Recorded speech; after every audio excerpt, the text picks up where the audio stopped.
Hello dear, सभी का स्वागत है हमारे अपने यूट्यूब चैनल शिक्षा आप पे। तो डियर, आप सभी को गुड इवनिंग। मेरे प्यारे डियर स्टूडेंट्स, मैं उम्मीद करता हूं कि आप लोगों की क्लासेस जो है एकदम प्रॉपर मिल रही होगी। देखिए, कुछ बच्चों का ये प्रॉब्लम है कि सर जो है एक प्लेलिस्ट क्रिएट कर दीजिए सभी सब्जेक्ट का अलग अलग। तो डियर, आज जो है आपका पूरा का पूरा प्लेलिस्ट बन चुका है और आप जाकर के प्लेलिस्ट में अब सारी लेक्चर को सीरियल बाई देख सकते हैं जो भी बच्चे हैं। ठीक है, कुछ बच्चों का ये क्वेश्चन आ रहा है, थोड़ा सा मैं बात कर लूँ आपके क्वेश्चंस के ऊपर, क्योंकि मैं तो अभी लाइव क्लास नहीं ले रहा हूँ। ठीक है, कि सर वन शॉर्ट वीडियो में जो है ना पढ़ा दीजिए।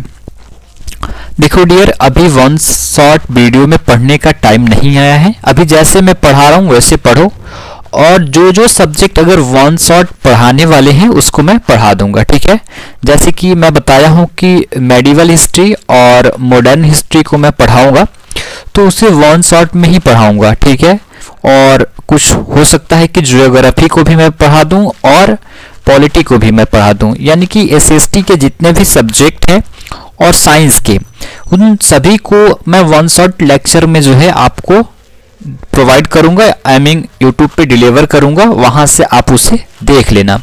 बट कुछ ऐसी चीजें हैं जिसे आपको प्रॉपर लेक्चर में पढ़ने होंगे, तो आप उसे पढ़ो, टॉपिक वाइज पढ़ो, ताकि कॉन्सेप्ट ज़्यादा क्लियर हो सके। ओके, चलो मैं स्टार्ट करता हूं जो आज का हमारा टॉपिक है। देखो डियर, आज का जो हमारा टॉपिक है वो बात करें अपने टॉपिक की, तो टॉपिक हमारे हैं डियर, जानते हो कौन से? आर्टिकल। अब डियर एक बात बताऊं, ये आपकी इंग्लिश ग्रामर के मोस्ट इंपॉर्टेंट और वेरी वेरी इंपॉर्टेंट जो है मैं बताऊं, ये टॉपिक होने वाला है। और इसको भी हम लोग बेसिक टू एडवांस लेवल तक पढ़ेंगे और पूरे टाइप्स पढ़ेंगे, इसकी यूज पढ़ेंगे, सारी चीजें देखेंगे कि ए एन और दा का, यानी कि THE, अभी हम THE ही कहेंगे, इसका यूज कैसे होता है, THE को दी के रूप में कैसे यूज करते हैं और द का रूप में कब यूज करते हैं, इन सारी चीज़ों को हम लोग एग्जाम्पल्स के थ्रू एक्सप्लेन करेंगे और आपको समझाने का पूरा कोशिश करेंगे और समझने का कोशिश कीजिएगा आप लोग। ओके, तो चलिए, मैं उम्मीद करता हूं कि यहाँ तक आपकी ओवरव्यू बन चुकी है, तो हम आगे की ओर बढ़ें और अगला टॉपिक जो हमारा अगला स्लाइड जो है उसमें क्या निकल कर आया। डियर, बात करें तो यहाँ से आपको निकल कर आया ये आर्टिकल्स हैं। ओके, अब देखो आर्टिकल्स होते कौन है, ये मुख्य रूप से देखो तो इंग्लिश में इसे ए ही उच्चारण नहीं करते हैं, इसको हम लोग हिंदी में उच्चारण जो करते हैं आ करते हैं। ठीक है, क्या करेंगे? अ उच्चारण होगा एन का, देख लो। और THE का उच्चारण जो होता है द भी होता है या दी भी होता है, दोनों रूप से जो है इसका उच्चारण होता है। तो देखो, और किस व्यू से जो है आप इसे दी कहोगे और किस व्यू से किस तरीके, मतलब कहाँ पे इसका जो यूज होगा वहां पे आप द का यूज करोगे। तो ये सारी चीजें ही आज हमको पढ़ना है और आपको बताना है। तो चलो बिना टाइम वेस्ट किए अभी स्लाइड की ओर बढ़ते हैं और टॉपिक को देखते हैं। ओके, देखो डियर, अगर मैं बात करूं यहाँ पे, तो जब भी किसी वाक्य में ए आई मीन आ आता है तो उसका उच्चारण जो है आ होता है, ना कि ए होता है। वैसे तो आप इसे ए ही पढ़ोगे, इसे जो है आप ए पढ़ोगे, बट अगर किसी सेंटेंस में, किसी वाक्य में इसका अगर आता है तो इसका उच्चारण जो है अगर आप क्या करोगे तो अ करोगे, ना कि ए करोगे। अगर ये उच्चारण करते हो तो वो सेंटेंस जो है रॉन्ग माने जाएंगे, गलत होगा। जैसे कि मैं बात करूं, दिस इज ए पेन, अगर कोई लड़का कहता है तो ए पेन नहीं होता है, दिस इज अ पेन होता है। क्या होता है? दिस इज अ पेन होता है। ओके, तो अ का जो है प्रोनाउंसिएशन जो है आपने देखा आर्टिकल्स में। तो आगे चलो अब देखते हैं। अब देखो यहाँ पे देखो कुछ चीजें हैं आपको दिख रही हैं कि type of articles, I mean article की कितने प्रकार हैं। तो डियर, 1 मिनट वेट करना आप लोग, थोड़ी सी मैं आ रहा हूं। ठीक है,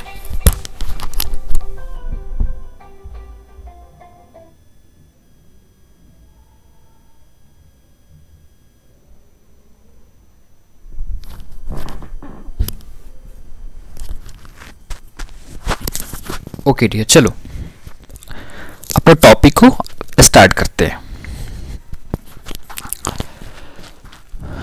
देखो, तो इसके टाइप्स जो होते हैं हम लोग देखते हैं, ये दो प्रकार का होता है। एक होता है डिफिनिट और एक होता है इनडेफिनिट। ओके, डिफिनिट कौन होते हैं?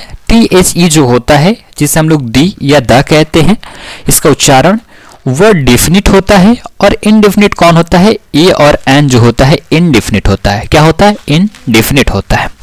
अब देखो, डिफिनिट और इनडेफिनिट क्या है, ठीक है, या मीन किसे कहते हैं, ताकि आप समझ सको। तो मैं स्टार्ट करता हूं और बताता हूं। सबसे पहले हम लोग देखते हैं कि डेफिनिट आर्टिकल कौन है, आई मीन किसे कहते हैं, और इसे कैसे, मतलब हम कहें कि ये डेफिनिट ही होता है, इसके पीछे का रीजन क्या है। तो मुख्य रूप से मैं आपको बताऊं तो THE जो होता है ये डेफिनिट आर्टिकल होता है, यानी कि इट, आई मीन देखो, generally points out a particular person, place और थिंग। आई मीन कहने का इसका भावार्थ है कि किसी विशेष व्यक्ति, वस्तु या स्थान के साथ होता है जिसके बारे में पहले से ही जानकारी हो।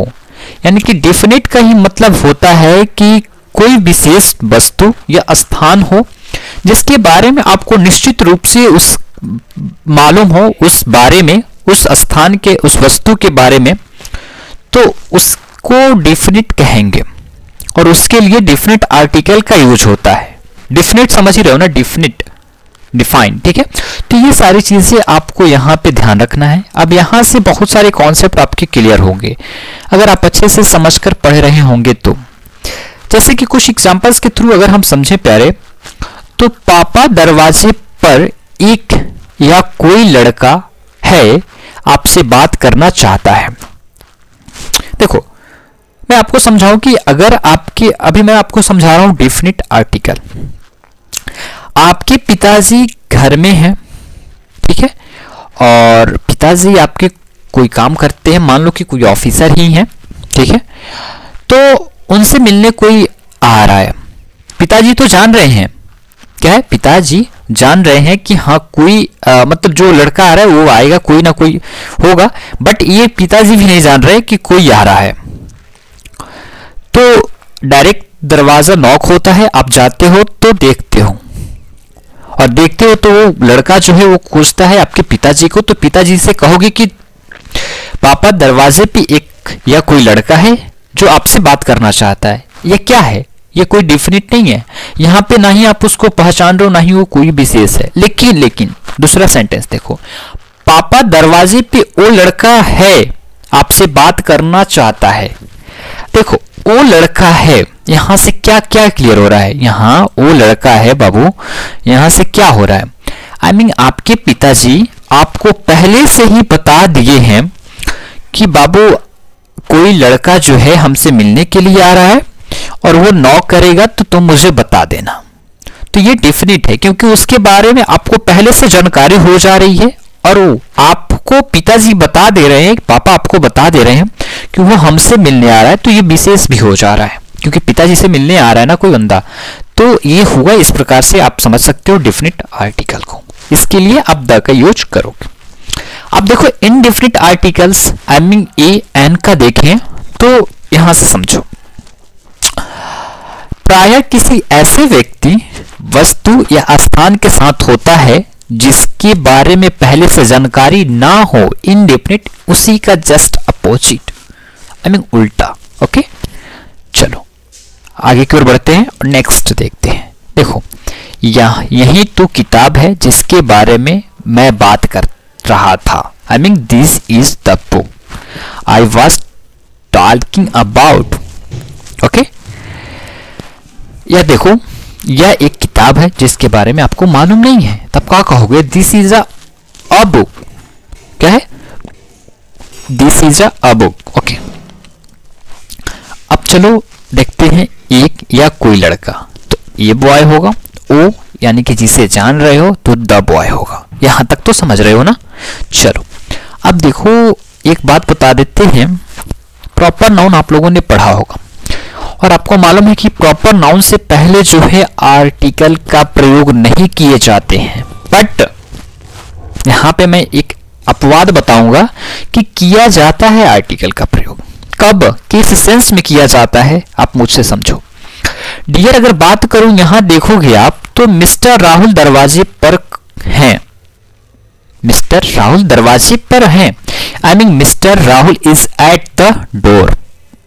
ओके, बट वही सेंटेंस अगर जिसके बारे में आप नहीं जानते हैं, मिस्टर राहुल के बारे में आप जान रहे हैं, तो आप किसी से बता रहे हैं कि मिस्टर राहुल दरवाजे पे हैं, यानी कि आपको किसी ने कहा था कि मिस्टर राहुल नाम का कोई बंदा है जो आने वाला है, तो आप तो जान रहे हैं।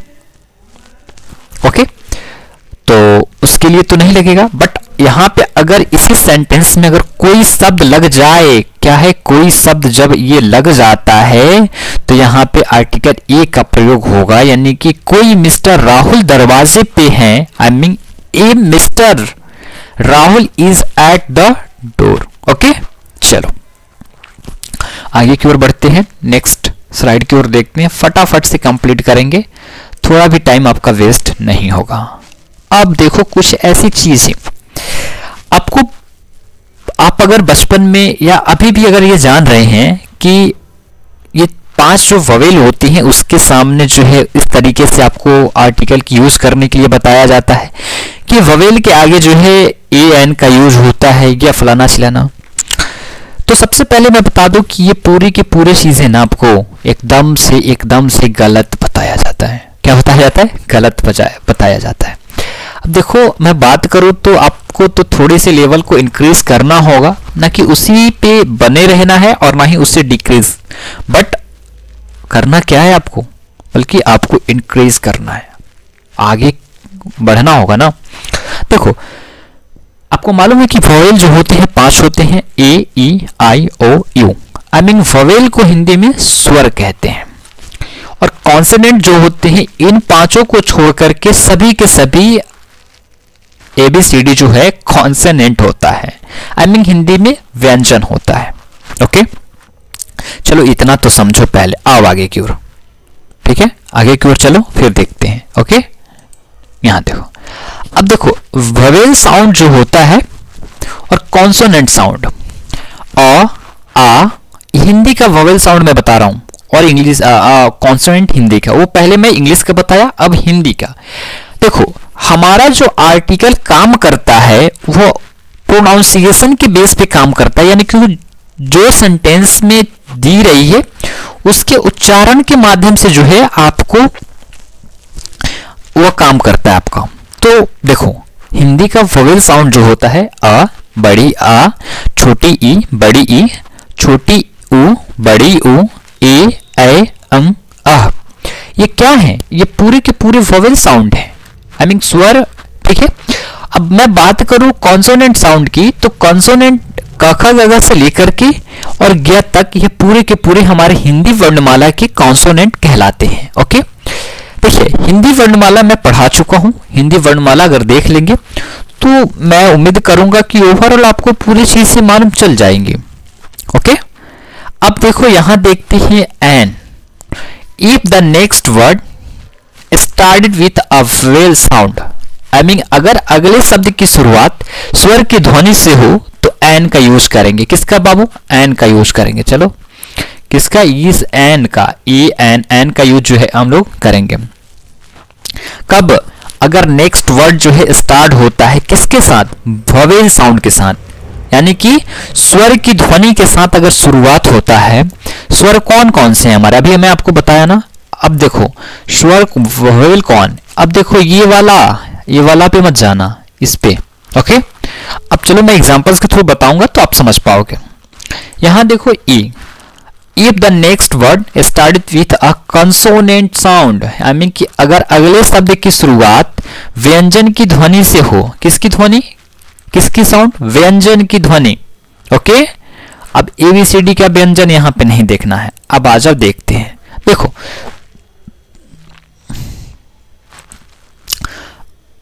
A university, a university.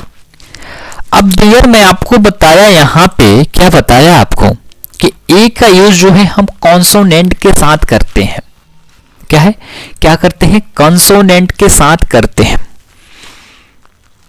तो क्या बताओ, अगर हम यूनिवर्सिटी को देखें तो यू हमारा क्या है, ये यू जो है हमारा क्या है,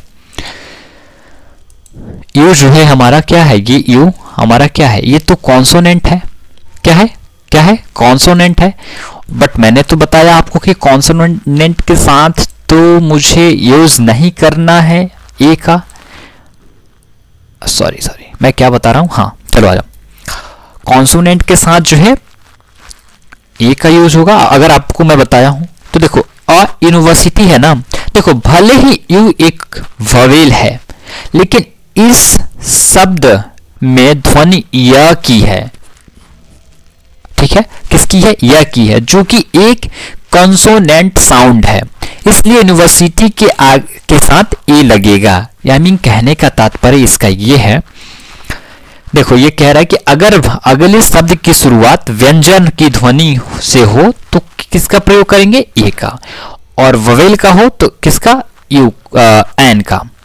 ववेल कौन कौन से हैं, ये देखो, यूनिवर्सिटी, ठीक है, यू है, यहाँ पे ववेल है, ठीक है, यू क्या है हमारा, ववेल है।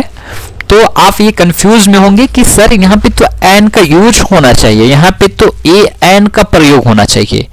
तो मैं कह रहा हूं ना कि एक बार उच्चारण करो, यूनिवर्सिटी, तो यू आ रहा है, यू क्या है, यू यूनिवर्सिटी।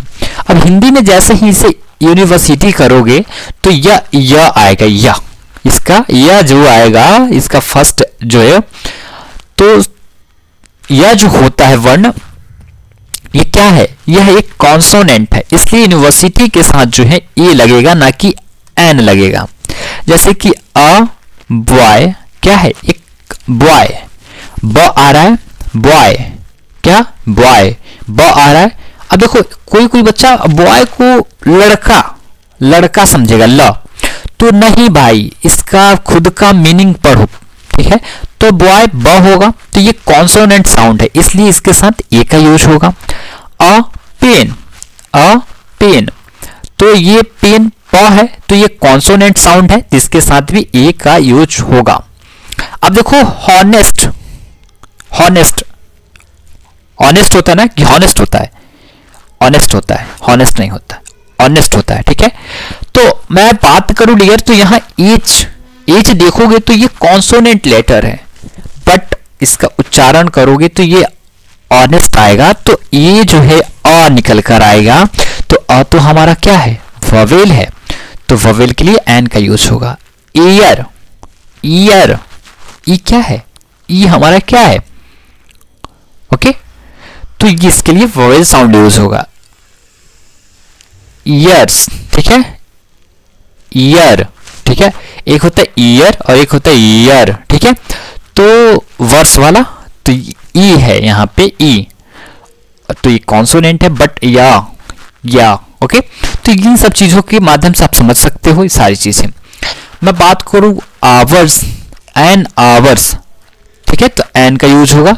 आवर्स के साथ एन क्यों, जबकि एच एक कॉन्सोनेंट व्यंजन है, क्योंकि यहां पर वोवेल साउंड आ रहा है, ओके। अब थोड़ा सा दी का यूज देखते हैं, दी का, THE को हम दी भी कहते हैं। If the next word started with a vowel sound, I mean अगर अगले शब्द की शुरुआत स्वर की ध्वनि से हो, स्वर की ध्वनि से हो, तो उसे क्या कहते हैं मतलब उसके लिए दी का यूज करेंगे, ना कि द का, ठीक है। दी का, किसका, दी, ओके।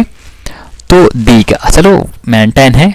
कहां पर दी बोलेंगे और कहां पे द बोलें और कहां पे दी बोलें, इसके लिए मैं बताऊं, यानी कि where to pronunciation THE and the, ठीक है। तो इसके लिए टेंशन लेने की जरूरत नहीं है। चलो नेक्स्ट, अब देखो the, if the next word started with a consonant sound, अगले शब्द की अगर अगले शब्द की शुरुआत स्वर की व्यंजन से हो तो उसके लिए द का यूज करेंगे, ओके। अब इससे मैं कर दूं थोड़ा सा इसे रिमूव, ठीक है। अब देखो यहां से याद रखिए, ठीक है, ई कॉन्सोनेंट साउंड से शुरू हुआ, एन वोवेल साउंड से, दी वोवेल साउंड से और द कॉन्सोनेंट साउंड से। ये एक पूरा का पूरा इसे फ्लो चार्ट कहते हैं। ये 4 चीजें देख करके अभी तक मैंने जो भी पढ़ा है, अगर पीछे की पूरी बातें आपको याद आ जा रही है तो आप समझ लेना कि एकदम मैं मतलब सही रास्ते पे जा रहे हो। ठीक है, चलो ओके, अब मैं आगे की ओर बढ़ूं। आगे की ओर बढ़ते हैं, कुछ एग्जांपल्स हैं, देख लेते हैं। देखो, अब बॉय है तो बॉय के साथ क्या लगेगा? द लगेगा। पेन है, पेन के साथ क्या लगेगा? द लगेगा। एयर है तो एयर के साथ क्या लगेगा? द लगेगा। ईयर है तो ईयर के साथ डी लगेगा। ऑनेस्ट है तो ऑनेस्ट के साथ डी लगेगा। तो कुछ इस प्रकार से आपको देख लेना है, एग्जांपल है। कुछ एक्सेप्शन है, उसको देख लें। देखो, विथ यूनिक पीपल या ऑब्जेक्ट, यानी कि यूनिक लोग या वस्तुओं के साथ जो केवल एक हैं, उसके लिए द सन, द अर्थ, इसका यूज होता है। फिर नेक्स्ट चलोगे, विथ एडजेक्टिव। ठीक है, उसके बाद अगर बात करें तो referring to whole group of the people, I mean कि जो विशेषण पूरे एक ग्रुप या जाति का बोध कराए, उसके लिए भी द का यूज होता है, THE का। अब ओल्ड रहे तो आप ओल्ड के लिए जो है ओ, ओल्ड है ओ, तो अ देखोगे, ओ देखोगे तो इसके लिए वोवेल आपको नजर आएगा, तो इसके लिए ई एन का यूज ना करना है, यहां पे द का ही करना है। Young, rich, poor. अब पुअर कहोगे तो गरीब, तो यहां पे पूरे जितने भी गरीब हैं इस पृथ्वी पे, उस सभी का बोध हो रहा है। ओल्ड कहोगे तो बुढ़ापे से जूझ रहे पूरे मनुष्य का बोध हो रहा है, यानी कि पूरे लोगों को कहा जा रहा है। रिच यानी कि धनी व्यक्ति। ओके, तो यहां से सारी चीजें समझनी है। प्रसिद्ध भवन, संग्रहालय व स्मारकों के लिए जो है आपको यूज करना है द ताजमहल। ठीक है, द कुतुब मीनार। ठीक है, ओके, द लाल किला। इस सब के लिए द का यूज करना है, ना कि अब इसमें आप कॉन्सोनेंट खोजने लगो और ववेल खोजने लगो। मैं इसीलिए मैं बता दे रहा हूं एकदम से कि आपको याद रहेगा, कि आप ना भटकोगे। क्रमवाचक संख्याओं के लिए भी आपको यूज करना है द लास्ट चैप्टर। क्रमवाचक यानी कि ऑर्डिनल नंबर के लिए, किसके लिए? ऑर्डिनल नंबर के लिए, यानी कि ऑर्डर में जो नंबर हो, यानी कि the first time, the third member, the second occasion. ठीक है, ओके, तो इस तरीके से, ठीक है, तो इस तरीके से आपको याद रखने हैं। अब देखो, मैं बात करूं तो superlative degree of an adjective, यानी कि विशेषण के साथ यूज होता है the highest, the most, the lowest, the youngest, the oldest, the nearest. इन सभी के लिए जो है, जिसमें किसी भी वर्ड के आगे अगर लास्ट में EST लगा रहे तो उसमें जो है आपको द का यूज करना है। With countries, the names of which included kingdom, state और रिपब्लिक। आई मीन कि the United state, the United kingdom, जिसमें यूनाइटेड और किंगडम स्टेट के साथ यूज हुआ हो, उसके साथ आप द का यूज करोगे। विथ रिवर्स, ठीक है, ठीक है, ठीक है। आई मीन कहने का तात्पर्य है कि नदी, नहर, सागरों आदि के स्थान पर जो है आप यूज करोगे द का। गंगा, द नील, ठीक है, द अटलांटिक, ठीक है। तो इस तरीके से with the name of the, ठीक है, यानी कि फैमिलीज के लिए, यानी कि परिवारों के नाम के साथ। ओके, द खान्स, ठीक है, द टाटास, ठीक है, द गुप्तास, यानी कि परिवार के एक नाम होता है ना, जैसे कि अंबानी फैमिली। अब बड़े बड़े की एग्जांपल्स देने होंगे तभी तो आप समझ पाओगे, ठीक है। मोदी फैमिली, इस तरीके से अगर रहे तो इसके लिए द का यूज करोगे। ओके, ओनली से पहले द का प्रयोग केवल तब जब वाक्य में ओनली का मतलब हो इकलौता। देखो, ओनली से पहले आपको द का यूज करना है, यहां पे बताया जा रहा है सेंटेंस में, लेकिन कब? जब ओनली का मतलब केवल इकलौता हो तभी उसके लिए उसका प्रयोग करना है। अब SON, सन, किस सन की बात कही जा रही है? पिता द्वारा जन्मा हुआ पुत्र को नहीं, वह सन जो लाइट देता है और जिसे प्राप्त करते हो और हम भी करते हैं, तो वह ओनली वन है, उसके जैसा कोई नहीं है। ठीक है, तो इसके लिए ठीक है, तो इस तरीके से आप देख लेना, उसके लिए यूज करना। अब देखो we are not to use the, यानी कि द का प्रयोग कहां पर नहीं है, यानी कि नहीं होता। चलो, before the name of the disease, I mean की बात करें तो बिफोर बीमारियों के नाम से पहले आप इसका यूज नहीं करोगे। ठीक है, बीमारियों के नाम से पहले इसका यूज आप नहीं करोगे। आई मीन सेकेंड है before the name of the language, यानी कि लैंग्वेज के नाम से पहले यूज नहीं करना है द का। Before a proper noun, proper noun से पहले नहीं यूज करना है। Before the name of the countries, but exception है कुछ कि अगर उसमें ऑलरेडी विन लगा रहे तो जो मैं बताया उसको ध्यान में रखना है। ठीक है, किंगडम्स वगैरह लगा रहे तो उसके साथ द का यूज करना है। बस लास्ट स्लाइड है थोड़ा सा। Before the word breakfast, lunch, dinner, इन तीनों के पहले द का यूज नहीं करना है। Before the hospitals, god, school etcetera, इसके पहले भी आपको नहीं यूज करना है किसका, द का। तो मैं उम्मीद करूंगा कि आपको पूरे समझ में आए होंगे और आप अच्छे से समझे हैं। और अगर अच्छे से समझे हैं तो प्लीज, अगर आपके मन में अभी भी कोई संशय है या में कोई क्वेश्चन फंस रहे हैं या कुछ डाउट है तो प्लीज मुझे कमेंट करें और हमसे डायरेक्ट जो है क्वेश्चन पूछें, मैं आपके हर एक क्वेश्चन का आंसर करूंगा। ठीक है, तो चलो मैं उम्मीद करता हूं कि आज की क्लासेस आपको पसंद आई होगी। तब तक के लिए सभी को थैंक यू, फिर मिलते हैं नेक्स्ट डे, तब तक के लिए सभी को thank you. Jai Hind, bye bye dear student.